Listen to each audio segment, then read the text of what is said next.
सिर्फ regulatory reason से आएगी। हाँ। हमारी मार्केट में अगर डिक्लाइन आई तो ये ग्लोबल कारणों से नहीं आएगी, अनलेस एकदम कंप्लीटली ग्लोबल आई भी उसी के कारण। एग्जैक्टली तो unless completely global market collapse हो जाए, जिसको जो कोई नहीं बता सकता, तो अप्रोच हमारी मार्केट पर वही रहेगी कि थोड़ा लेवल्स को रिस्पेक्ट करें। पहले तो रेजिस्टेंस की बात करते हैं। 25,130 से 25,154 कल का हाई और ऑप्शन जोन ना, कल एक बार मार्केट लग रहा था कि निकल रहा है, फिर एकदम से मार्केट वहाँ से कोलैप्स हुआ, तो इसके लिए कल के उस हाई की सिग्निफिकेंस है और वहाँ पर सबसे बड़ा कॉल राइटर भी बैठा है। अगर ये लेवल निकला तो मुझे लग रहा है 25,250 से 25,350 जो कि अब तक का ऑल टाइम हाई है, उसकी तरफ मार्केट बढ़ेगा, लेकिन ये आसान नहीं होगा, टाइम लगेगा इसमें। सपोर्ट कहाँ पर है, ये ज़्यादा ज़रूरी है। 24,875 से 25,000 यहाँ पर कल का लो है और यहाँ पर पुट राइटर्स बैठे हैं जो सबसे ज़्यादा, और बड़ा सपोर्ट आपका 24,750 से 24,800 जो रीसेंट लोज रहे हैं वो है। अगर आप पोजिशनल लॉन्ग हैं तो अपने पोजीशन को कैरी करें 24,750 के स्टॉप लॉस के साथ सिस्टम में, जो मेरा व्यू कल भी था आज भी है क्लोजिंग बेसिस पर। सबसे टफ पार्ट अब इंट्राडे में क्या करें। देखिए, एक लीप ऑफ फेथ लीजिए कि ये मार्केट जो है बाय ऑन डिप्स है, तो इसके लिए 24,950 से 25,000 में खरीदें और 24,900 से 24,950 के जोन में ऐड करें और बस वहीं रुक जाएं, और उसके बाद 24,750 का एक स्ट्रिक्ट टाइट स्टॉप लॉस लगा दें सिस्टम में। शॉर्ट ट्रेड कहाँ बनेगी, अगर मार्केट ने निफ्टी ने कल की तरह ही रिजेक्ट किया 25,130 25,130 के करीब अगर रिजेक्ट होना शुरू होना, वहाँ पे इंट्राडे के लिए शॉर्ट कर दीजिए और एक स्टॉप लॉस लगा दीजिए सिस्टम में 25,200 का।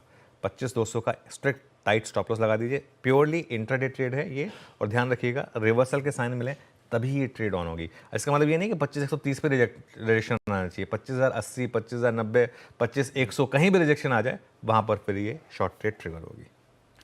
ओके, ये हो गई दोनों तरफ के जो लेवल्स हैं उन्हें वॉच आउट करिएगा, और सब स्क्रीन पे समीकरण रखे भी हुए हैं।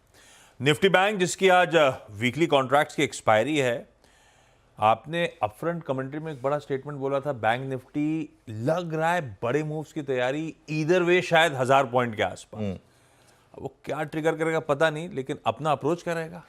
बिल्कुल। अच्छा देखिए, अप्रोच पे आऊँ मैं बैंक निफ्टी के, इससे पहले एक इंटरेस्टिंग चीज़ आप देखिए, कल के ना 2-3 इंटरडे चार्ट्स देखिए, ICICI बैंक के, एक्सिस बैंक के और HDFC बैंक के। मैं 3 चार्ट्स रखना चाह रहा था। ICICI bank almost day high पर बंद हुआ। एक्सिस बैंक जो कल बिग स्टॉक्स में शामिल था, वो ऑलमोस्ट डे हाई पर बंद हुआ। दिक्कत आई सिर्फ एक HDFC बैंक से। HDFC बैंक जो है वो डे हाई पर बंद नहीं हो मतलब ओके टुवर्ड्स एंड वहाँ पर ही मूव आया, लेकिन उसमें उतनी रैली नहीं आई, एंड वो भी डे हाई पर हुआ। बैंक निफ्टी के समीकरण अच्छे बन रहे हैं मेरे ख्याल से। बस बैंक निफ्टी में एक चीज़ है, एक तो वीकली एक्सपायरी है कल, सॉरी आज, और 2 दिन से हम एक ही नंबर पर आकर रुक रहे हैं, 51,350 से 51,400। कल का हाई भी 51,366 था। इस जोन में आके 2 दिन से रुक रहे हैं हम, तो ये पहला रेजिस्टेंस है आपका।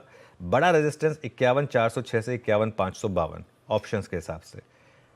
51,552 के ऊपर अगर आप निकले तो बैंक निफ्टी 52,000 तक जा सकता है। अगर इस लेवल को आपने क्रॉस किया तो 52,000 पॉसिबल है बैंक निफ्टी में। सपोर्ट कहाँ मिलेगा आपको, पहला सपोर्ट 50,950 से 51,050 जो ऑप्शंस के हिसाब से, और उसके बाद बड़ा सपोर्ट आपका 50,400 से 50,500 रीसेंट लोज। देखिए, स्क्रीन को देखिए, रिस्पेक्ट करिए, ऑप्शन राइटर्स के जोन को रिस्पेक्ट करिए। ऑप्शन राइटर्स का जोन मतलब मोटा मोटी आप मान लीजिए 50,900 से लेकर 51,450 51,500 तक का जोन। अगर ये जोन ब्रीच होने लगे तो उस साइड की पोजीशन पकड़ लीजिए। अगर लोअर साइड पर ब्रीच होता हो दिखे तो पुट, हायर साइड पर ब्रीच होता दिखे तो कॉल, वो कर लीजिए आप। एक चीज़ का बस ध्यान रखिए, सबसे ज़्यादा पैसा लूज होता है एक्सपायरी वाले दिन, उस दिन के ऑप्शंस बाय करने में। ये लोगों को लगता है कि उस दिन के ऑप्शन बाय करके सबसे ज़्यादा पैसा बनता है, लेकिन सबसे ज़्यादा पैसा लूज उसी ट्रेड में होता है। तो इसके लिए ऐसी टेम्पटेशन से बचें। वो ट्रेड्स कभी कभी आती हैं, जैसे मंडे को बैंकेक्स में आई थी, वो ट्रेड आपको कभी कभी आती है। वो चेज़ वाली ट्रेड जो होती है, चेज़ वाली ट्रेड अगर आपको करनी है तो वो आपको स्क्रीन बताएगी कि आपको चेज़ करना है नहीं करना है। अदरवाइज एक रिस्पेक्ट करिए इस रेंज को ऑप्शन राइटर्स की, उसी में छोटी मोटी ट्रेड ढूंढिए, वरना स्टॉक स्पेसिफिक रहिए। बहुत बढ़िया। ये है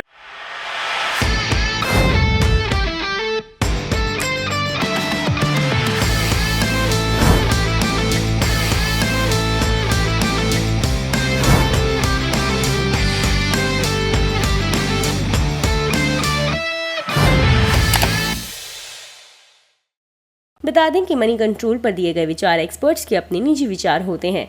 वेबसाइट या मैनेजमेंट इसके लिए उत्तरदायी नहीं है। यूजर्स को मनी कंट्रोल की सलाह है कि कोई भी निवेश निर्णय लेने से पहले सर्टिफाइड एक्सपर्ट की सलाह लें।